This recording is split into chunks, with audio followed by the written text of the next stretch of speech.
I stood under fluorescent lights that never flickered, watching flights depart that no longer belonged to me. Dubai airport hummed like a massive machine built to swallow people whole. My wife had just offered me up to it. No phone, no wallet, no ticket. She canceled it in the middle of an argument, smiling as she did. The kind of smile that says, "You'll come crawling back." I didn't crawl. I focused on my breathing. I replayed her last words in my head. I held on to the sound of my name as she spat it out, like a receipt she no longer needed. That's when a woman in black silk stopped beside me. Diamond sat quietly against her skin, her eyes sharp enough to slice through glass. She leaned closer, perfume rich, voice steady. "Pretend you're my husband," she whispered. "My driver's almost here." I didn't ask why. She took in my empty hands in rigid posture. "Your wife will regret this," she added like she was stating a fact already settled.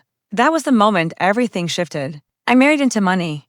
But I loved a woman, or at least that's what I told myself. We met before the penthouse, before the driver. Before her father signed my name onto documents with more zeros than cents. Back then, she laughed easily, cupped my face when she listened. I thought being chosen by her meant I was safe. I was wrong. The money came with rules, silence, obedience.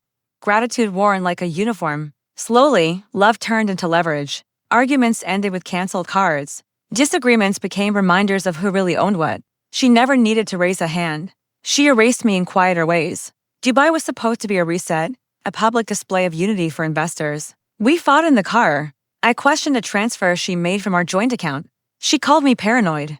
At the gate, she kissed my cheek, canceled my ticket, and let the agent smile through it. Power is at its cruelest when it stays calm. The woman in black Leela owned 3 hotels to shipping routes, and a reputation for collecting debts without ever raising her voice. Her driver pulled up. I slid into the seat beside her as the city passed by like a slow, controlled fire. "You're angry," she said. "I'm awake," I answered. She smiled. "Good, anger wastes time." She fed me, clothed me, and listened without interrupting. I signed nothing. She didn't need leverage. She needed a witness, someone who understood how the wealthy destroy lives without ever touching them. My wife's family had been doing quiet, illegal business with Leila's competitors. I knew because I'd seen the ledgers. I'd asked questions. That used to be my mistake until it wasn't. I worked in silence. That's where I'm strongest. I rebuilt access from memory, dates, password patterns, the phrases my wife reused. I called a lawyer I'd once helped for free, now very expensive. I gave him what I knew. He uncovered the rest. Leila arranged surveillance not to spy, but to confirm. Paper trails don't lie if you press in the right places. Shell companies split open like eggs. Transfers led straight back to my wife's signature. I waited. Real revenge isn't loud. It's procedural. It arrived stamped and polite. First came a friendly audit, then a freeze, then a phone call she couldn't ignore. Her father cut the problem loose before it ever reached him. Investors fled first, they always do. The board demanded answers. My name surfaced not as an accusation, but as a solution. The sidelined husband. The man who knew where the bodies were buried because he'd helped dig the holes. I never raised my voice. Leila hosted a gala. My wife showed up wrapped in confidence she didn't know had already expired. When she saw me beside Leila, wearing a suit I hadn't owned the last time, she looked at me. The color drained from her face. We didn't speak.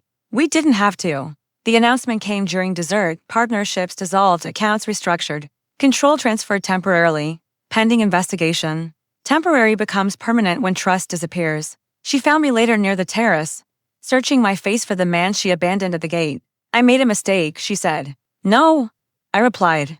"You made a decision." The fallout was clean and efficient. Divorce is simple when the evidence is airtight. Prenups bend when fraud enters the room. I walked away with my freedom, a settlement that matched my patience, and a seat at a table I no longer needed to beg to reach. Leila never claimed me. One night she just nodded and said, "You're steady under pressure." I am. Sometimes I think about that moment at the airport, the cancellation, her smile, the certainty that I would break. She was right about one thing. I did break. I broke the version of myself that thought love could survive disrespect. I broke the habit of apologizing for asking questions. I broke the illusion that power belongs to the loudest voice.